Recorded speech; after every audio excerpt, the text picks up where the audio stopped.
guest, our panelist, Dr. Rakesh Kapoor, Dr. Shankar Prinja, Dr. Suchita Makan, and lastly, our special guest, Dr. Sanjay Gandhi, Dr. Jagdish Rajesh ji. Most welcome to you. It will soon be 2 years since COVID-19 swiftly shook the foundations of the entire world. The pandemic has changed many aspects of our life. While our understanding of healthcare was earlier somewhat constrained only to the curative healthcare, we have also started considering preventive healthcare.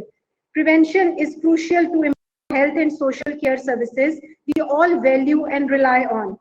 Health System for New India in its vision document on public health surveillance in India by 2035 is a step in this direction.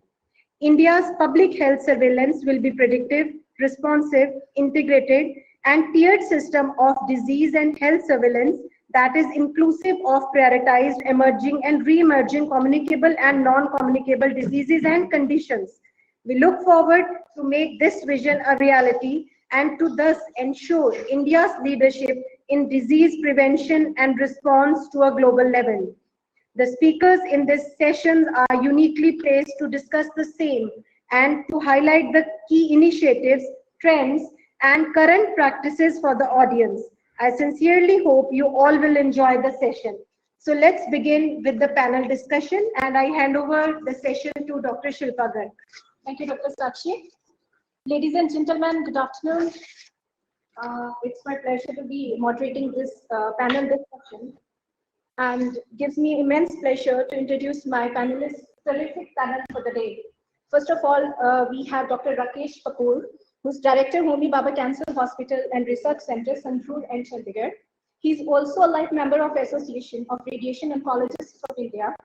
He's also life member of Indian Association of Palliative Care, life member of Indian Society of Study of Lung Cancer, life member of Malaysian Society of Oncology, active member American Society of Clinical Oncology. He also was clinical reviews and consultant, editor JK Science, Journal of Strengthening Medical Education and Research. He's also the life member, Indian College of Radiation Oncology. Next panelist, we have Dr. Shankar Prinja. He's additional professor, Department of Community Medicine and School of Public Health, PGI Chandigarh. He's been included in the list of top 20 researchers who have been globally acknowledged in the field of universal health coverage. Only Indian researcher who got featured among the top 20 researchers of the world. Member of International Health Economics Association, member of Indian Health Economics and Policy Association. He's also the member of Indian Association of Preventive and Social Medicine, member of Indian Public Health Association. Last but not the least, we have Dr. Suchita Makan, who's a scientist with Indian Council of Medical Research. She has a doctorate in biotech from PGI and executive general management from IIM Lucknow. She's a registered technology transfer professional, and she has successfully managed a number of strategic national and international collaborations with COSET USA, Stanford University USA, QUT Australia, and Totori University Japan. She also undertook IP consultancy assignments for BIAC, Government of India, and Lockheed Martin USA. Moving forward, I heartily welcome you all and thank you for being a part of today's event. Starting, the topic for today's panel discussion is predictive, promotive, and preventive healthcare. Since I'm a medical officer with Haryana government and I have been working in primary healthcare, I do totally understand and find this topic the most interesting. The importance it holds for the Indian society especially. So let's, without any further ado, let's get started. I would start with Dr. Rakesh Kapoor. Sir, what do you think, how important is predictive promotive healthcare in the Indian healthcare system? And are there any specific global learnings that would be applicable in the Indian healthcare system? Thank you, Sakshi. And I'm at the outset grateful that you gave me the opportunity to speak on this important topic. With my co-panelists and with their permission, the question which you have asked, if we look at into the depth of this question, first thing is this question itself, can we first predict healthcare? can we prevent healthcare and can we promote healthcare? If we go to the reverse of this, what you have asked me, the answer to all the three things is yes, we can prevent, we can promote, and we can predict healthcare. So this means in itself, the question in itself has the answer that all the three things are possible.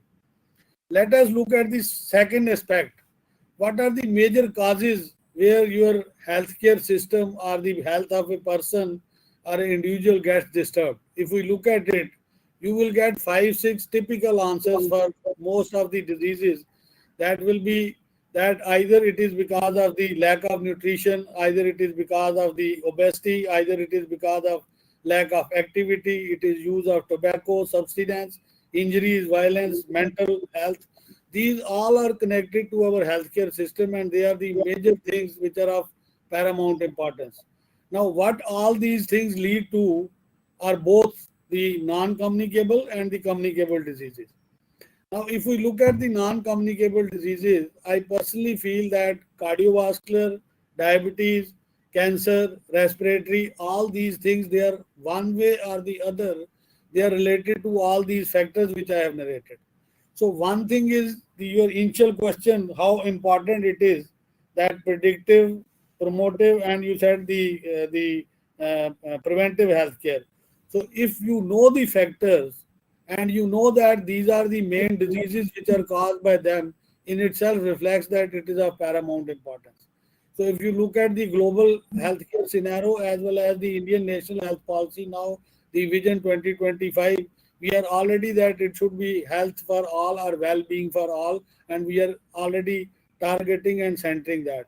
So my answer will be yes, it is very important, and we know the factors, we have the tools, we have the ways to handle those factors.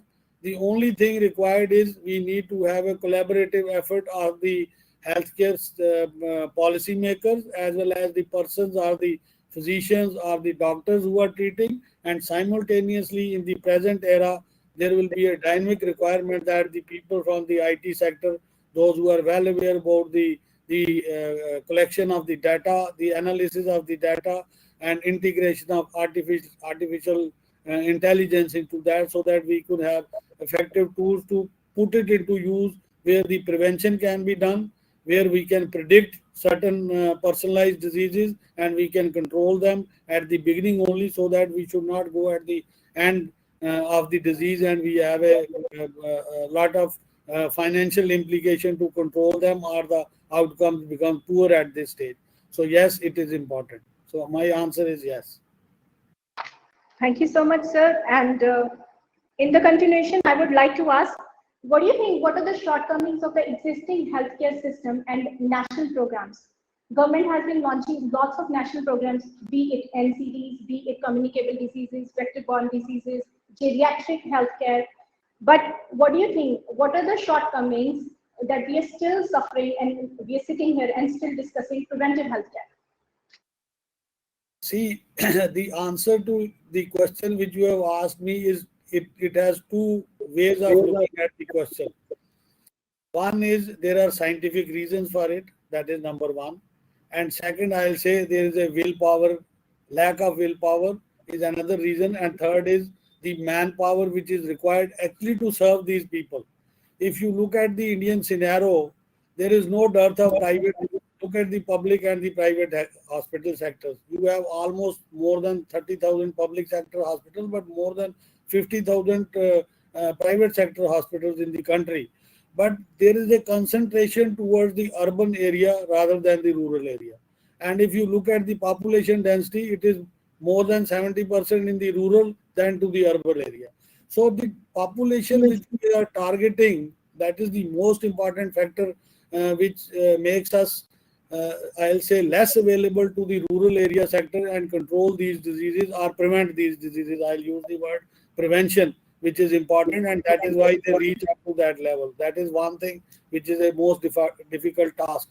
Second important is you should have dedicated healthcare workers, those who have total insight on this, and they should be ready and willing to cooperate and join hands with various other social groups, NGOs, so that this whole healthcare concept can be taken to the doorstep of the individual and it can be implemented there.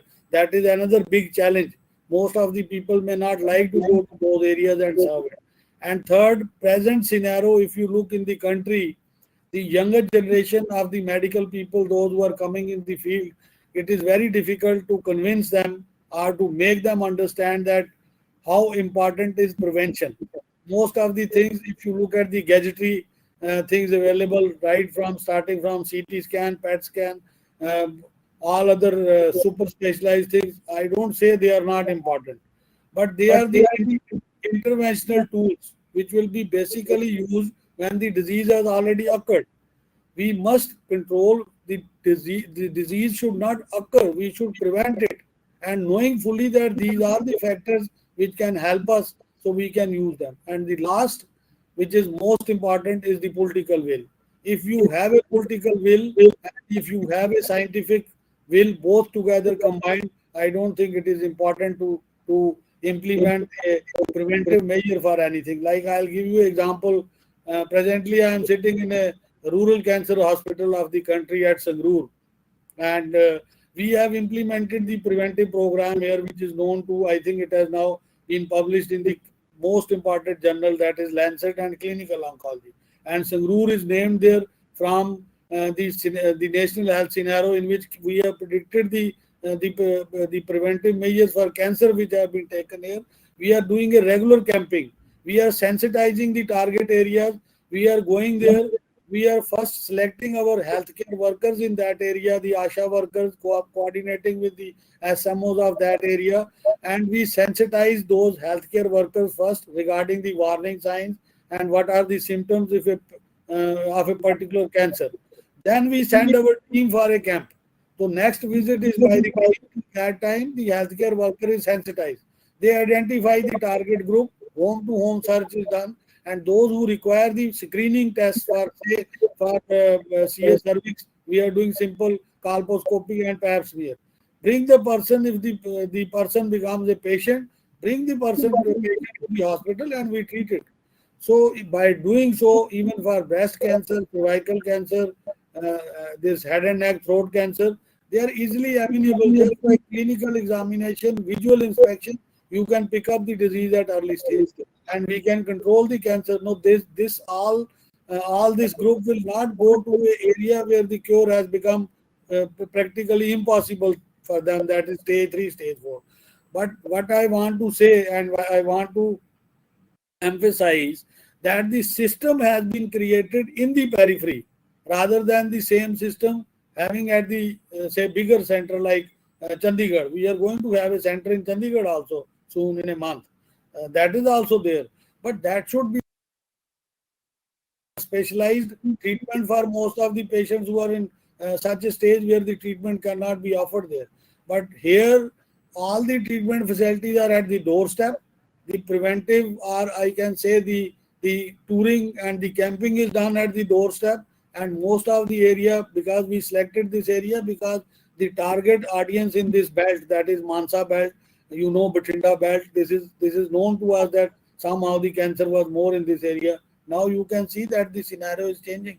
So if we can do for one thing, I don't think it is impossible for diabetes. It is impossible for hypertension, cardiovascular diseases. You know the risk factors.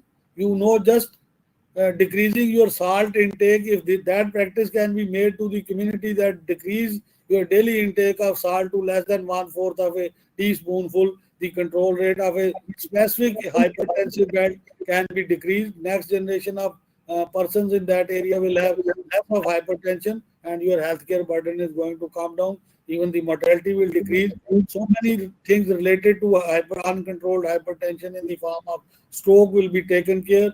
So your morbidity is going to be less, and ultimately the economic effect on the healthcare will also automatically reduce, and you can control the diseases. That is the crux of the story. It is not difficult. Yes, I can say carrying on some of the IT sector things, including I'll say the gadgetries which are coming in the form of digital libraries for artificial intelligence, that require trained manpower, trained manpower, both the medical manpower as well as the technical support.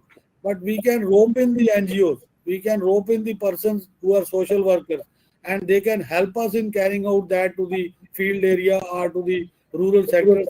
Government sector can implement or integrate with this sector, and things can be better taken care. I think Tag for Seva is already with the CBOAD and with the help of all the amalgam, which is already working on this sector, giving in the pandemic also excellent support was provided. You have already adopted two hospitals in this area also, so that is not difficult. Political willpower and our zeal to serve this rural sector is most important. That is what is required, and that should become a curriculum in the initial MBBS courses now. Thank you so much, sir, for enlightening us. And me belonging to the particular region you have your centers in, I must say that the institute has done wonders in raising awareness and helping maintaining a healthy lifestyle for the population there. Moving on, I'll move to Dr. Shankar Prinja. May I have Dr. Shankar Prinja, please? Yes, I'm there. I'm sorry, my video is not working for some strange reason, so apologies for that, but happy to speak on the questions that you might have. All right, sir. I'll move forward with my question. Just Dr. Kapoor has also mentioned, we have almost more than 70% of our population residing in the rural areas. And that is where we lack health infra, we also lack healthcare services. So, bottom line, preventive medicine and promotive medicine is our only tool of providing more healthcare there. So what do you think? What should be the strategy to provide promotive and primary healthcare in the rural areas to the existing one? Sure. Thank you very much. So I'll try to respond to your question, and I'll try to build on some of the very important comments that Dr. Kapoor had also made. And one of the comment that he made very emphatically was the need for political will, which is absolutely important. But the manifestation of that political will comes in the form of financing. So if there is political will, then there are adequate budgetary allocations for the necessary purpose in order to implement the programs. Now, one of the issues that we have always grappled since the last about 40-50 years in the primary healthcare system in our country is that it has been relatively underfinanced.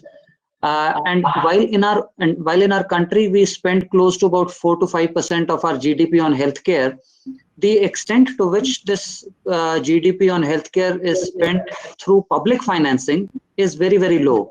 So historically, we have remained somewhere around 1 to 1.3% of our GDP we've been spending on healthcare through public financing, and public financing is like the government spending on healthcare. The rest of the entire money that is going towards healthcare is being spent by individuals through their out of pocket. So one of the first recommendations that I would try to make is and which is linked to a lot of subsequent issues also. So for example, the other point that Dr. Kapoor also made was about having necessary human resources. Now, the reason why we do not have the necessary quantum of human resources, one obviously is that we may not have adequate numbers available as well. But the other reason is that even if there are adequate numbers available, we do not have enough resources to hire all of them. So the issue of financing has to be stated as possibly the number one, which is required in order to tackle this problem of making comprehensive primary healthcare available to every person in the rural area. The government has made quite a lot of efforts in this direction. So the last 15 years, we have seen the National Rural Health Mission came up, which has now been converted into National Health Mission, which has scaled up the extent of public financing on healthcare in the public system. Although it has done so, but the extent to which we need a scaling up of the public financing is much more than what has already been done. The second recommendation that I would like to suggest for improving the coverage of primary healthcare is to strengthen this program of Ayushman Bharat that we have introduced. Now, Ayushman Bharat actually has two components. The first component is the health and wellness centers, which is focusing on strengthening comprehensive primary healthcare in the rural and the urban areas. And the second component is this PMJY, which is the insurance program, which aims at strengthening the secondary and tertiary healthcare services for people who need them. Now, one of the issues that possibly needs to be looked at is that there needs to be a synergy between these two as well. Because when the PMJY was announced, there were a lot of apprehensions also that financing for PMJY may mean that there may be funds that might be drawn from the primary healthcare stream. Now, one of the things that we need to ensure is that the financing for the health and wellness centers, which is the bedrock for our comprehensive primary healthcare, needs to remain intact.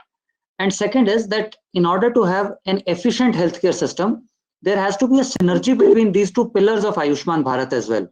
That means there should be some mechanism of gatekeeping for the services that are utilized in the PMJY through our primary healthcare system.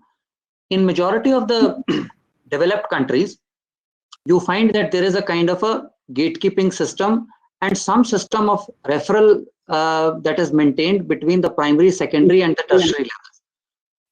Now, this is the second thing that we need to have in our system, where the primary healthcare system needs to become the first point of delivery of healthcare services. And it needs to be a gatekeeper towards access for secondary and tertiary healthcare services, so that these tertiary healthcare services are not unnecessarily overburdened, and also that there is a back referral from once the person has obtained the tertiary healthcare services or secondary services, there's a subsequent home care that is also provided through the primary care system that you have established in the rural areas. So that's the second recommendation that I wanted to make, that strengthening the Ayushman Bharat, HWC's health and wellness centers, and having a linkage between the health and wellness center and the PMJY program. The third point that I wanted to make was that there is a need to have a paradigm change in the focus and the orientation towards primary healthcare. And there are two things that I wanted to say in this regard. The first is that historically we have seen that our primary healthcare system in the rural areas has been constructed in a way to deliver primarily the reproductive, maternal, and child healthcare services. However, we do see that now there has been a paradigm shift there has been an epidemiological transition. And as Dr. Kapoor was also mentioning, that there is rising incidence of cardiovascular diseases, hypertension, diabetes, cancer, etc. So there is a need to have a comprehensive primary healthcare that takes care of both the communicable diseases, reproductive, maternal, child healthcare services, and also the non-communicable diseases. So that's the first change in the focus or the orientation that needs to be brought about. The second change is that there is a need to shift our orientation from a pure biomedical orientation towards delivering healthcare services to an orientation to address the social determinants of health. Because what the health services can do through trying to have their attention towards diseases is something like 10 to 20% of the work, but a lot of work needs to be done towards addressing the social determinants, right? Sanitation, water supply, those are all some of the other major elements that need to be also taken into consideration. And as a result, the approach that is also enshrined within our health and wellness center, which has a promotive healthcare approach, becomes very, very important in that sense. So that's the third recommendation that I wanted to make. And the fourth was that focuses on human resources. And for human resources, I had actually three recommendations. The first was that we need to build the capacity of our human resources. The capacity has to be built not just in terms of their clinical skills, but also in terms of their communication skills, management skills, and leadership skills, because that is what is the need for a primary healthcare team at a sub-center level or a primary health center level. The second is around the issue of placement of human resources. So we need to address the issue of inequitable distribution of human resources. We do see that there is a lesser number of human resources at the pooled level, but the other problem is also that there is a skewed distribution. Some districts may have more, whereas the other districts may have very less number of human resources. So a a kind of a transfer policy or a placement policy that can ensure that the distribution of human resources is ensured evenly across all areas, so that there is equity in utilization of resources. That would be the second HR related recommendation. And the third is to improve the efficiency of human resources. And one of the ways to do that would be possibly trying to use the instruments of incentives, which could be either financial incentives, which are performance-based incentives, or it could be non-monetary incentives also, which could be ranging from things like career advancements or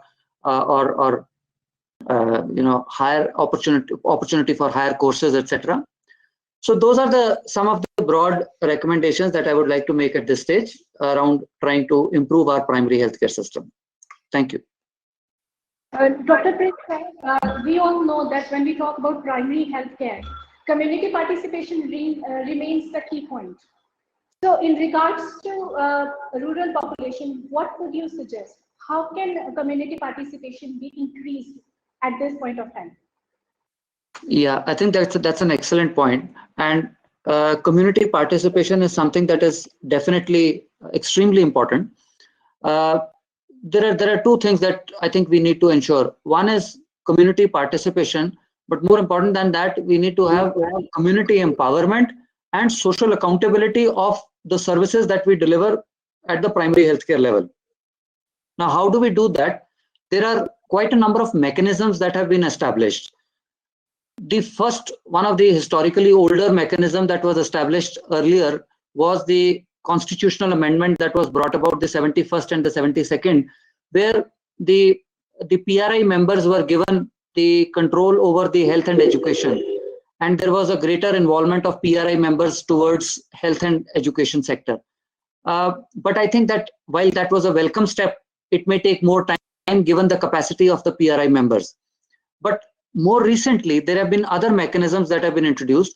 For example, the creation of Rogi Kalyan Samitis or the Jan Arogya Samitis, the JAS.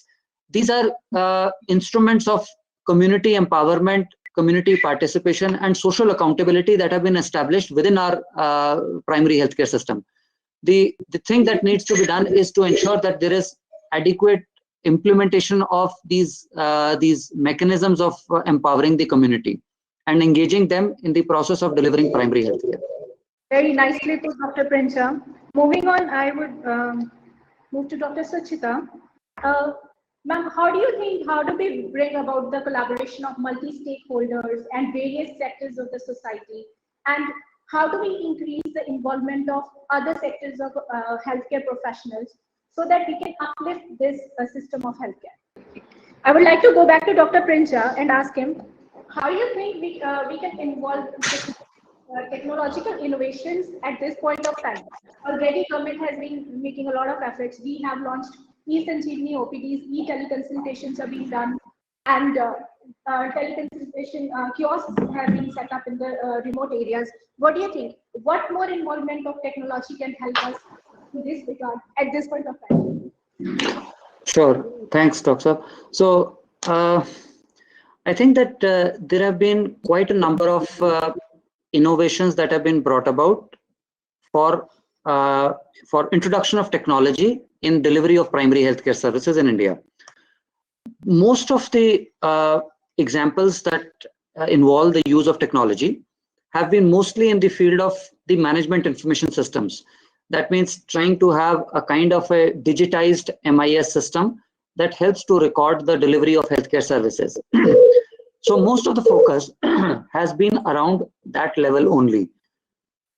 So that has been one problem. The second problem has been that we have a number of different healthcare programs, and each of the program has its own MIS system, has its own technology platform. So there is a lot of fragmentation of the technology platforms that currently exists. And the third problem is that to an extent, while the technology platforms do also enable identification of the clients or the beneficiaries who require services, there is no very significant innovation in the technology platforms in order to ensure a continuity of care. These are the major bottlenecks of the technology platform systems.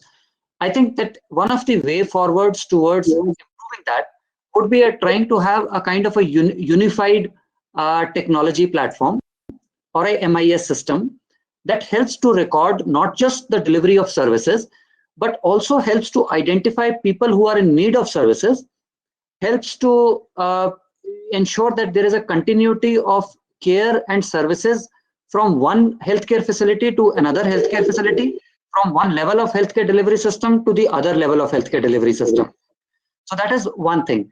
And I think that one of the umbrella program that the government has very recently introduced, the National Digital Health Mission, possibly has a mandate to try and incorporate that kind of a major program. Because if you are able to ensure a kind of a digital health card to a given individual, every individual in the country, I think that is the kind of utopian wishful thinking that we would like to move towards.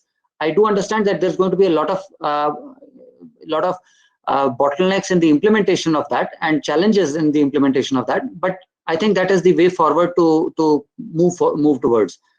The second point that I wanted to make in this area about involvement of technology is that there is at the primary healthcare level, for example, the health and wellness centers, while we have technology mostly to deal with the MIS systems, there is hardly any technological incorporation that helps for delivery of healthcare services. And one of the areas where we could possibly involve the application of technology is the area of diagnostics. And second is the area of dispensing of the medicines. So this is one area that I feel is the niche area where technology incorporation could become the game changer.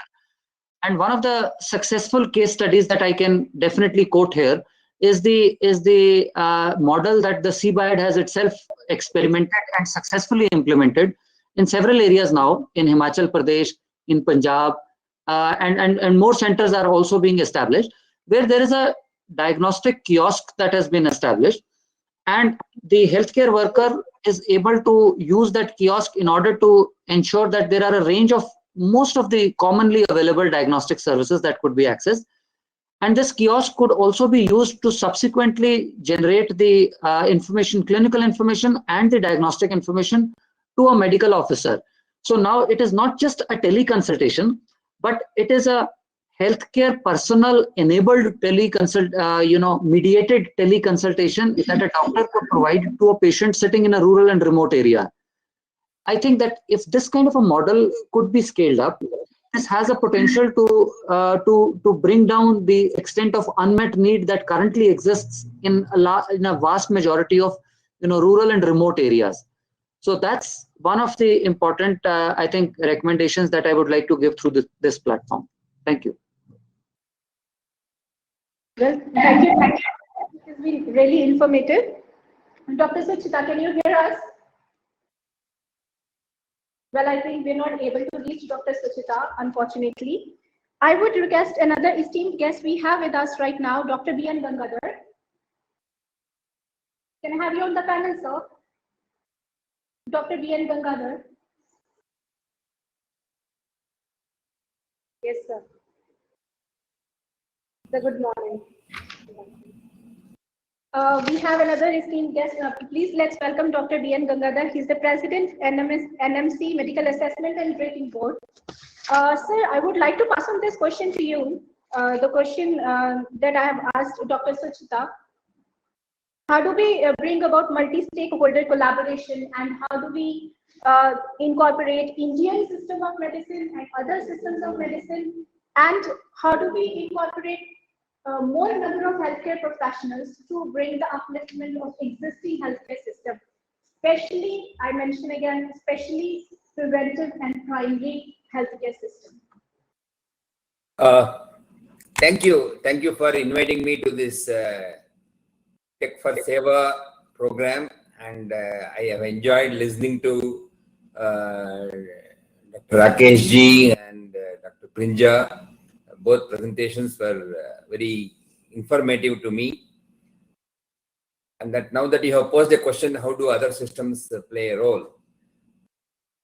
Before answering that question, one point I want to advance is in all health programs which the government has taken or we are talking about in various forums, etc., etc. Are we to take the entire onus on the state about the health? What is the role of the public? What is the role of the given individual? What is the role of a given person about safeguarding his or her own health? Why should that entire thing be on the state? I'll give some examples. Following the pandemic in the last 1.5 to 2 years, we have seen an excellent participation by the public in terms of preventing and controlling the pandemic. People adhere to washing hands, not wanting to travel, using masks, unnecessary gatherings. So I think they cooperated exceedingly well with the health departments across all states to be able to contain the condition. So in a similar way, about personal illnesses also, I'm not talking about the pandemic, even personal illnesses, about diabetes or hypertension or whatever may be the thing. What is the role that you are expecting the individuals to perform? In other words, should the entire onus of healthcare be with the state or the health department? Or there should be a part to be borne by the public? Now, one of the ways in which we think that the public are responsible is making them pay for the treatments, etc., etc.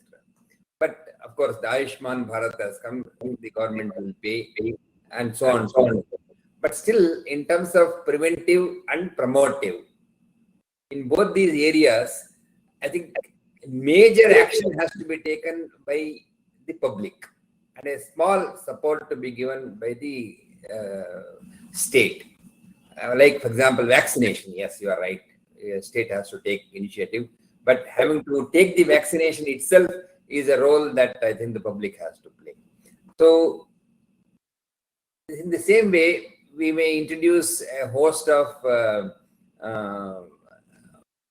non-allopathic facilities that are available, whether it is yoga or whether it is Ayurveda, etc., or even, for example, the gym, physical exercise platforms, and so on and so forth. Now, the question is, how are we going to incentivize or motivate people to utilize all available routes of promoting health for their betterment? This is one question which I don't think we have actually put it forward properly. The only way he gets the incentive is if I take care of my health, I don't have to spend from my pocket for the treatment. This is one part of it. Would a office or an employer pay a slightly higher fee or higher salary? Or higher... Am I audible now? Okay, I'll come back. Maybe since we dropped Suchita halfway through, let her complete. Maybe I'll come back a little later. No issues at all. Maybe Dr. Suchita is already there, and I think she should continue. Earlier, her audio wasn't working. As you're also the chief guest of our day, thank you very much.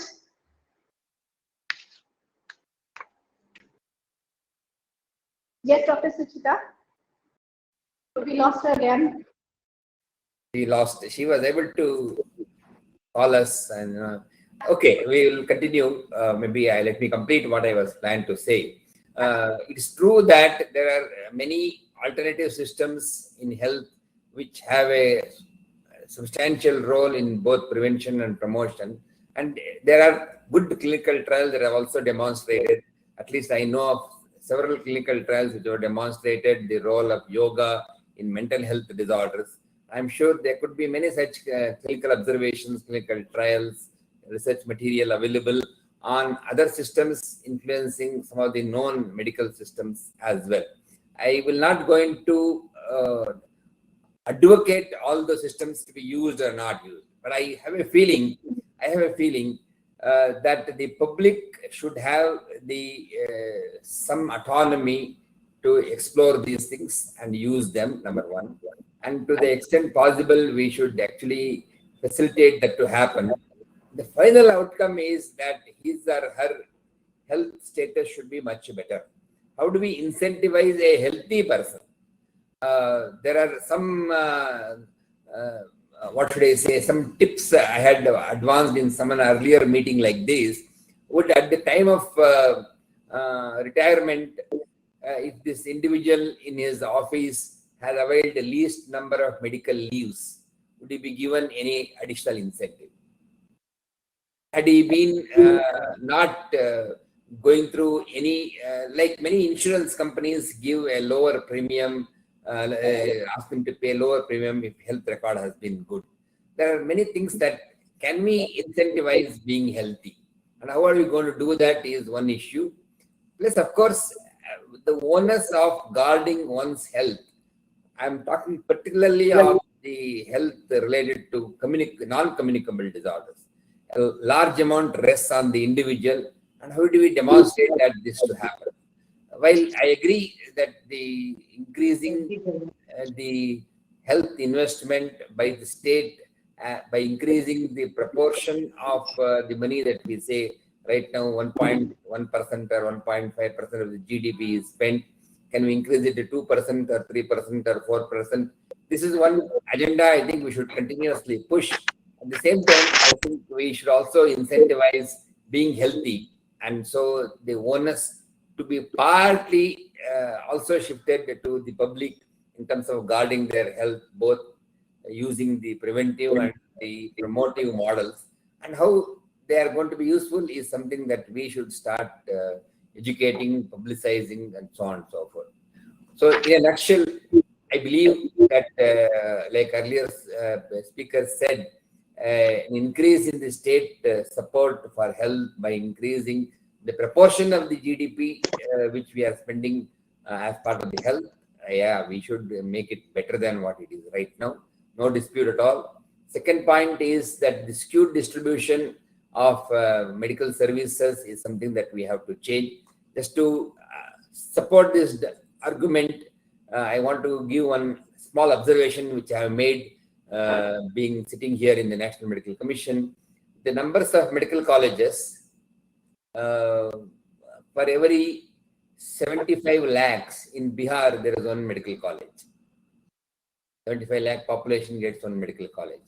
National average has been, for every 25 lakhs, there has been a medical college. Threefold difference from the national average. There are some states like Karnataka, for every almost 15 lakh persons, there is a medical college. You go to a place like Pondicherry, every 1.5 lakh persons, there is a medical college.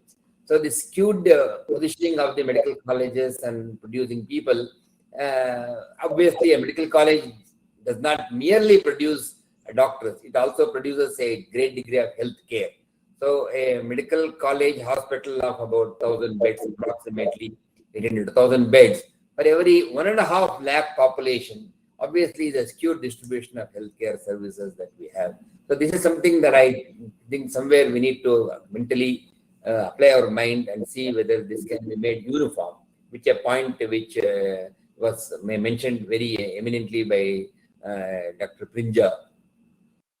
So put together, increasing budget, reducing the skewing of the thing, and making people also responsible for availing the services, also making services not just the mainstream medical service, but also on the Ayush systems also being equitably available to all the people is something that's going to enhance both preventive and promotive part of the healthcare, which we are right now pushing.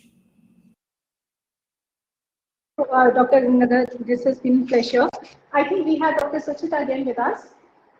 Yeah, can you hear me? Yes, ma'am, absolutely. Okay, great. Since we're running short of time, I would really need your views on what do you think? What are the possible solutions to the existing shortcomings in the present day healthcare? Yeah, shortcomings, I think we have discussed a lot.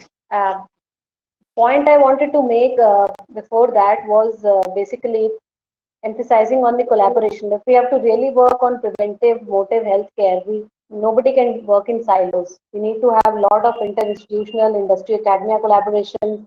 In fact, among the government also, Ministry of Health should not work in silos, and that's what we have been doing. ICMR has been doing, and it has been really evident at the time of COVID, wherein we had a lot of inter-government collaborations, inter-institutional collaborations, and industry academia collaborations to drive the agenda of putting the healthcare on the upfront end. As far as institutional collaborations are concerned, we did a lot of collaborations with Oxford University, NIH, and within the country also a lot of collaborations we did. For example, like opening Center of TBIDs is another good example wherein they have brain trust with lot of collaborations on board. Be it medical college, engineering colleges, industry, all have been brought together. Likewise, industry academia collaborations also have a major role to play by virtue of licensing, engaging ICMR as the core strength of facilitating clinical validation. So we had tied up, ICMR facilitated clinical validation of all the diagnostic kits. More than 1,500 diagnostic kits were validated pan-India level by collaborating with a lot of centers across the country. So that's something about multi-stakeholder collaboration. And it was nice hearing to all the panelists about the issues we are facing in terms of we have a lot of national health programs, why we have not been able to address the major agenda we wanted to drive through the national health programs. I won't say we have not done. We have been able to do much of it, but this needs to be leapfrogged so as to achieve the final objectives. So when we talk to the various people, various stakeholders, we get to know about possible solutions. So basically, if we have looked at the problems, the possible solutions for upscaling the deliverables envisaged under the national health programs. For example, we have a program for TB elimination, and ICMR has a specific TB consortia set up to look at helping comment in ending TB by 2025. Earlier speakers have told that it is very difficult to reach the primary healthcare centers. So what we evaluated, we talked to the stakeholders and tried to evaluate what are the issues they are facing. So my first point is that to know the issues which people are facing on the ground, we need to have a lot of talks. We need to have a lot of stakeholder engagement. We need to talk to people on board. So stakeholder consultation is one. We need to really understand. Number two is that the problems are very diverse. So having problems in one side of program may not, and having solutions developed for one program may not be helpful for other programs. For example, in case of TB, we have Modi government has told that we have to end TB by 2025. We cannot end TB if we don't have appropriate diagnosis on place. And when we talk about rural healthcare, we don't have appropriate devices. The devices for screening TB are very big. Point of care diagnosis for doing the diagnosis of volumes of people in the rural area was a gap that ICMR identified. And for bridging this gap, we called for proposals from various industries to develop and support point of care diagnostic devices, which can be taken in a bag, and we are as of now evaluating the operational feasibility of such devices. Then having done the operational feasibility, they can be recommended for adoption in the national health programs. That's how we will be able to tackle the issue of diagnosis, which will lead to treatment. Diagnosis linked with treatment. So this is one kind of an issue which we encountered when it was the case of national health program for TB elimination. Second program which comes to my mind is that a lot of medical devices and diagnostics are being developed, which are being developed as per unmet needs of the country. But why are they not being absorbed in the national health programs, NHM? So we talk to the startup companies, we talk to the stakeholders who are on ground and struggling to get their products absorbed in the national health mission. The problem which came to them is that they are startups, so they don't have fund for pilots. So how do they solve the problem of getting pilots in place, which can then be handed over to the ministry to evaluate, and then only they can recommend them for absorption in the national health programs. So therefore, ICMR started a specific scheme, which is in pipeline, to give funding support for pilots. Dr. Prinja is very much there on board. He knows very well that we do health technology assessment. After health technology assessment, parallelly we also need pilots. So there is a gap of having funding schemes on board which support pilots and scale up, and then recommending them to the National Health Mission. So this is the gap we identified, and which we are trying to bridge. So my recommendation is that national health programs are very wide. To address some of the issues which are being faced in adoption of the national health programs and achieving what we wish to achieve through the national health programs, is stakeholder consultation to understand what are the real issues on ground they are facing, and then designing solutions specific to the issues, and not designing a very broad solution to address all the issues, which will never happen. So that's how strategically we must try to address those issues. Third point is regarding, we would appreciate that if we don't involve doctors in addressing issues we are facing, because doctors, clinicians are the key people who know very well what are the unmet needs. We will not be able to achieve what we have to achieve in terms of specifically in the area of devices and diagnostics. To address to encourage doctors' involvement in developing and doing innovation and product development, there needs to be a national policy. You know that IITs, they are very open. They are very open-ended policies wherein they can innovate, they can interact with the industries, they can do consultancy assignments. They have very well drafted IP policies in place. All these things are missing, not missing, I would say, but they are almost missing in the medical colleges across the country. To encourage medical doctors, we need to have a national policy, on which ICMR is really driving hard to develop a national policy for innovation and entrepreneurship for medical professionals, which is in the final stages, and in which we are hoping to take it through shortly. In line with the national policy, the medical institutes need to develop their institutional policies, which specifically lays down basic principles of IP ownership. They should have a clear-cut. The IP policies must specifically define the revenue sharing incentive mechanism for motivating the doctors, so that since they are too busy with patient care, if they are not motivated, we will not be able to bring them on board and encourage them to do innovation. So to encourage doctors, we need to have national policies linked with institutional policies, imbibing the key elements of national policies with the institutional policies. And we also need to have national programs wherein we encourage and mandate medical college and engineering colleges to work together, the medical engineering institutes to work together. Innovation in any space is always interdisciplinary approach. We need to follow interdisciplinary approach wherein doctors, engineers, designers all work together to develop products. And C-Biody is one good example which ICMR has spearheaded, and it's showing a lot of results. Likewise, we have initiated CLIMB scheme wherein we enroll fellows in the form of doctors, engineers, and designers who work together to develop products, medical device products as per unmet needs of India. Stanford India Biodesign Program of DBT is a very good example which has shown a lot of results. More than 40 products have been developed. Many of them are now in the market. So these are the two broad suggestions to have doctors on board. One is having policy framework, right policy framework in place, having institutional policies, and then driving specific programs, designing and driving specific programs which mandate interdisciplinary approach and with very well defined revenue sharing mechanism to motivate the doctors. Thank you. Thank you, Dr. Suchita. This has been really informative. And I thank all the terrific panelists we had today for this wonderful discussion. As they say, there's no medicine that can replace what you can do for your own health. At last, it falls in the hands of the society. And I thank you all the panelists once again for being here for us today. Thank you so much. I consider it a great honor to welcome and introduce our worthy chief guest, Dr. B.N. Gangadhar, President, NMC Medical Assessment and Rating Board. He's a senior professor of psychiatry, over 30 years of extensive experience in the field of mental health from both clinical and academic perspectives. He's the director of National Institute of Mental Health and Neurosciences. He is the co-editor of the Ancient Journal of Psychiatry, an active member of editorial boards of national and international journals.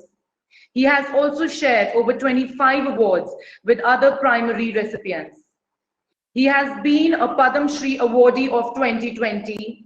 He has been awarded C.V. Raman Award and Doctor's Day Award from the government of Karnataka. A hearty welcome to our worthy chief guest, Dr. B.N. Gangadhar. Sir, we have already been apprised with your worthy opinion, but it would be really nice if you can just give us some more kind and motivational words. Thank you so much, sir. I would like to invite Dr. B.N. Gangadhar, please, to give us some more motivational words, sir. I think there must be some technical fault at Dr. Gangadhar's side. So now it's my pleasure to introduce our worthy awardee of the day, Sri Jagdish Rajesh Ji, ADG Admin, ICMR. He is currently serving as the ADG Admin in Indian Council of Medical Research, Headquarters, Delhi. Initiated the concept of bike ambulance. He also coordinated numerous projects in ICMR and handled finances in digital way. A very hearty welcome to you, sir. Now I request Dr. Virinder Garg to kindly hand over the Tech for Seva Leadership Excellence Award to Sri Jagdish Rajesh Ji. I feel honored by honoring Dr. Jagdish Rajesh Ji because the entire team under his dynamic leadership, under the patronage of Dr. Balram Bhargav Ji, PG, ICMR, and under the dynamic leadership of Shri Jagdish Rajesh Ji, and the relentless efforts from the Dr. Suchita Markan. So on behalf of Team Tech for Seva, we confer the Arogya Seabird Award for Innovation and Entrepreneurship Leadership to Shri Jagdish Rajesh Ji, AD Admin, ICMR. I personally feel honored by honoring such a deserving person with this award. Thank you. It is my pleasure to now introduce Dr. Sanjay Gandhi, National Health Services, UK. He's a senior consultant radiologist at North Bristol NHS Trust. He is NBT lead clinician for radiation protection and lead radiologist for hematology cancer MDT. He's regularly published articles and research papers in major journals such as the British Journal of Radiology, British Journal of Hospital Medicine, and British Medical Journal. He has organized several international conferences on efficiency savings and healthcare innovations. He has internationally been recognized leader in healthcare IT and self-assessment tools and smart teaching apps. He has 3 postgraduate radiology degrees. He has also taught trainings at the University of Bristol and University of West of England for nearly 2 decades. Now I invite Dr. Virinder Garg to kindly hand over the Tech for Seva Leadership Excellence Award to Dr. Sanjay Gandhi. I, on behalf of Team Tech for Seva, we are pleased and honored to honor such a wonderful person, Dr. Sanjay Gandhi, who as a researcher, as an innovator, as a radiologist, is globally renowned and proved his mentor across the globe and added to the honor of the Indians and the India in the foreign lands of UK. On behalf of Team Tech for Seva, we are honored to honor Dr. Sanjay Gandhi with the Tech for Seva Award in the Leadership Excellence. So I honor the award and congratulate Dr. Sanjay Gandhi on his achievements and wish that he will be continuously contributing his bit in all the fields better than before. Thank you. you very much. Thank you very much, Dr. Virender Garg, Professor Sakshi, Professor Kumar, and entire team of Tech for Seva, including people who have been working in the background, for example, Professor Akshay Saxena and many others. It's been a great honor to be associated with your projects, and I would like to continue to offer my support and expertise in the future. Thank you very much. So much, sir. Shri Jagdish ji, if you can also please apprise us with a few words. Sir, you are mute. Sir, we would like to hear from you once your technical defects are over. So we proceed further. I now take this opportunity to introduce our eminent preside over, Dr. Veer Singh Negi, Executive Director, AIIMS, Bilaspur. He's a clinical researcher with many national and international research grants. He has been a pioneer in multiple fields of medicine with many firsts in the country to his credit, for which he was conferred Dr. B.C. Roy National Award, the highest honor for physicians in India. He has been a long-term international research collaborations with university in France, Germany, and the USA. He also had collaboration with France under the ICMR, INSERM, and CEFI PRA programs of the Government of India, particularly noteworthy.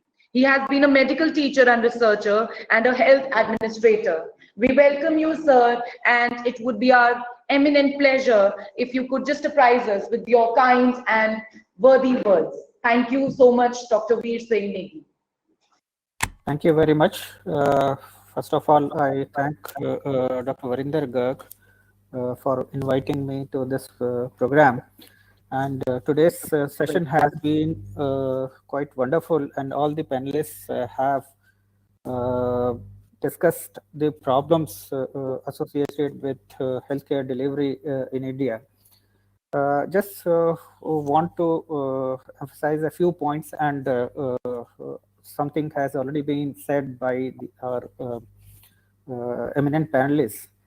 We know that our country, the majority of population is residing still in rural areas, and the health infrastructure, especially in non-metro, semi-urban and rural areas, is not adequate to the needs of the society. And the budget allocation of Government of India is insufficient to cater to large numbers of people of our country. The government is trying to improve healthcare by opening more hospitals, medical colleges, and many AIIMS-like institutions, but it will take time for the benefits to percolate down to the common poor and marginalized individual. And as of now, most of the individuals have to rely upon private healthcare, which is almost always non-insurance based and thus non-reimbursable healthcare expenditure. And of course, Ayushman Bharat is expected to change that. On top of that, rapid urbanization, industrialization with consequent changes in our environment and dietary habits have led to rapid increase in non-communicable diseases, be it the lifestyle diseases, occupational diseases, cancers, or the diseases of immune dysfunction like allergy and autoimmunity. Currently, we have this double disadvantage, what we call as double whammy. One, a still high burden of infectious diseases, and two, rapid rise in the number of non-communicable diseases, both in rural, surprisingly, both in rural and urban areas. Consequently, the already limited healthcare resources what we have are stretched further. In addition, these chronic diseases are a common cause of disability and loss of working hands for the family in India. And this combined with long-term expenditure on healthcare causes catastrophic, what we call as catastrophic personal and family expenditure on medical care. Perhaps it is one of the most important causes responsible for pushing an already precarious, financially difficult situation further into impoverishment and penury. This current pandemic of COVID-19 has taught us how important the healthcare infrastructure and its delivery is to us. We are well aware that a society, community, and country cannot progress and achieve greatness until it is able to provide for food, shelter, sanitation, and preventive, promotive, curative, and rehabilitative healthcare needs of its citizens. So how do we tackle this situation from healthcare perspective? The ideal solution is the delivery of a state-of-the-art, personalized, what we call preventive, promotive, curative, rehabilitative healthcare to all the individuals. But is it possible with our limited resources? That doesn't appear to be so at the time. Then what is the solution? Because healthcare is expensive, there is need to develop technology and instruments for affordable, inclusive, and efficient healthcare, which can be delivered at or near the doorsteps of a common man, as famously said by our Honorable Prime Minister, Rogi Jahan, Upchar Wahan. We can also say that with primary healthcare in mind, that Janta Jahan healthcare Wahan, we have to provide healthcare to the masses at their nearest to their doorsteps. The opportunities are unlimited.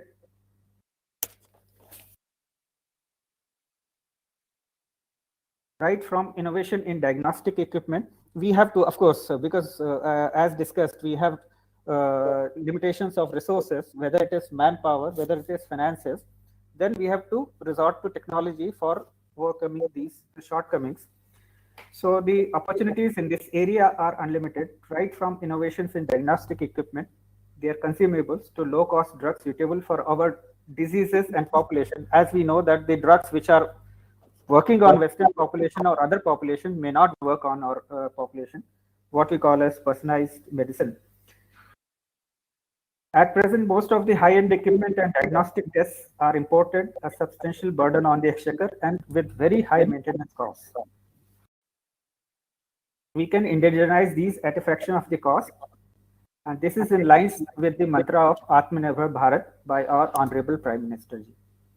I will not go into the details of possibilities in this area of integration of health and technology advancements, which include telemedicine, mobile health, now virtual reality, the Internet of Medical Things, healthcare wearables and sensors, 3D printing, drone technology, blockchain, cloud computing, and big data, preventive and predictive analytics. These can be used for generating data, analyzing the data, making policies, and of course, the delivery, efficient delivery of the healthcare to the people. But at the society level, for primary healthcare purposes, what we urgently need is to work on improving the telemedicine and mobile health services to provide help and succor to the poor, the marginalized, and those living in difficult to reach areas. We had recently conducted one camp in Kaza, which is at a height of 3,800 meters above the sea level. And there the requirement of the people were very basic, and they were not even able to access healthcare there. So in this regard, the ICMR Center of Innovation and Biodesign at PGI Chandigarh is doing human services with their frugal innovations to design and produce robust healthcare delivery devices and consumables, which can be used to provide services in difficult locations, as I mentioned, with minimal requirement of expert manpower. We are the beneficiary of one such innovation of the point-of-care diagnostic self-service kiosks made by them, the integrated teleconsultation platform. And we plan to use it in the tribal and difficult areas of Himachal Pradesh. And we are quite happy and thankful to take their help in providing healthcare to these difficult areas, which will enable us to deliver quality healthcare associated with name of the aims, literally at the doorsteps of the beneficiaries. Ultimately, it is the aim of all the policies and all the activities which we undertake.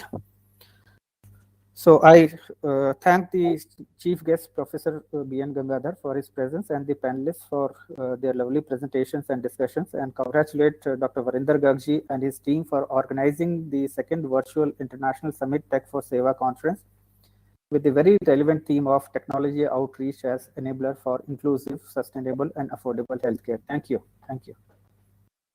Thank you so much, sir. It was really nice hearing from you. Sri Jagdish ji, if we can hear from your side.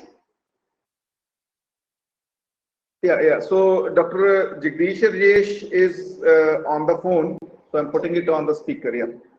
Yeah, Dr. First of all, I'm very Jagdish. sorry there is some. Hello. Yeah, are you able to hear me now? Yes. Yeah, I'm very sorry there is some technical glitch in the audio, so that is why I'm not able to connect to your link. So I would first of all I would like to thank the entire team of CBIOD for the wonderful job they are doing, and I also thank the eminent jurists. Are you able to hear me? Ji, sir. You are Yeah, audible, sir. I thank the eminent juries for recommending my name. And as rightly said, first the main theme of CBIOD is the affordable healthcare, which is the most unmet need now. So what I personally feel is that our focus should be on proactive healthcare rather than reactive. So I would like to congratulate Dr. Gurinder Garg for this taking this on and delivering very well in the part of devices and diagnostics.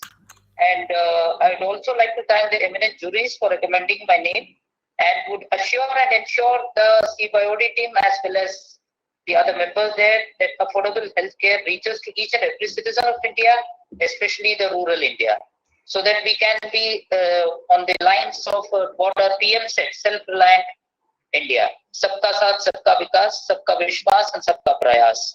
So with this, I thank everyone, and I congratulate Dr. Gurinder Garg and his team for doing a great job.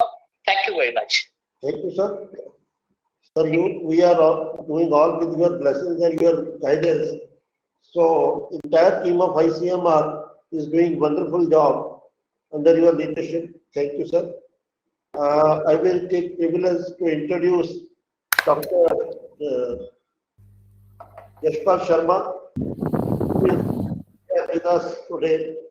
Dr. Yashpal Sharma is head of the department, cardiology department, and along with a wonderful cardiologist at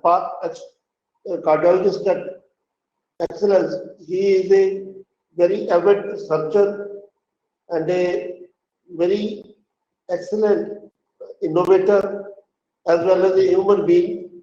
So we also welcome Dr. Yashpal Sharma here on the platform of Tech for Seva and CBI. And we are also thankful to Dr. Sharma for his continuous support to our center and our endeavors in all the kinds as an administrator, as a physician, as a cardiologist, and as a human being. Thank you, sir. Thank you so much, sir.